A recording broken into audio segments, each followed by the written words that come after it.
বন্দিত্বৰ কোলাহলে আজিকালি তুষ্ট কৰিব নোৱাৰে বুকু। নীৰৱতাৰ অস্থিৰ চিঞৰ আজিকালি কোলাহলৰ প্ৰতিবিম্ব হৈ লুটি খাই যায় চকুহালিৰ গভীৰতাত। তুমি নুবুজিবা, তুমি বুজিব যত্নই বা ক'ত কৰিলা। দেশত তলাবন্ধ, সকলো আজি ঘৰত আবদ্ধ, সকলোতে চৰ্চা কেৱল। কিন্তু বৰ্ষ বৰ্ষ ধৰি তোমাৰ হৃদয়ৰ বন্দিত্বৰ শিকলিত কুঙা হৈ পৰা মোৰ যাযাবৰী অনুভৱবোৰ সদায় অৱহেলিত হয় তোমাৰ কাৰাগাৰত।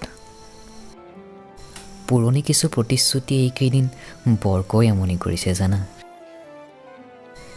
তুমি হয়তো উদযাপন কৰিছা এই বন্ধ নেটফ্লিক্সৰ কোনোবা এটা চুকত, হয়তো তোমাৰ নতুন আপোনৰ হোৱাটছএপ চেটত, কিম্বা ইনষ্টাগ্ৰামৰ প্ৰেম শনা পোষ্টত। আৰু এইফালে মই উদাস আৰু আৱেগী হৃদয়ৰ ভৰত চকুলো টুপি কবিতা লিখিছোঁ, আৰু কেতিয়াবা পুৰণি সেই মেছেজবোৰ চাই মিচিকিয়াইছোঁ। কোনো প্ৰত্যাশা নাই, কোনো অভিযোগ নাই মোৰ। তুমি কুশলে থাকা, তোমাৰ প্ৰেম কুশলে থাকক। মই সুখী হওঁ এই বন্দিত্বক নিজক সামৰি, আৰু মই সুখী মোৰ প্ৰেমক ত্যাগ কৰি।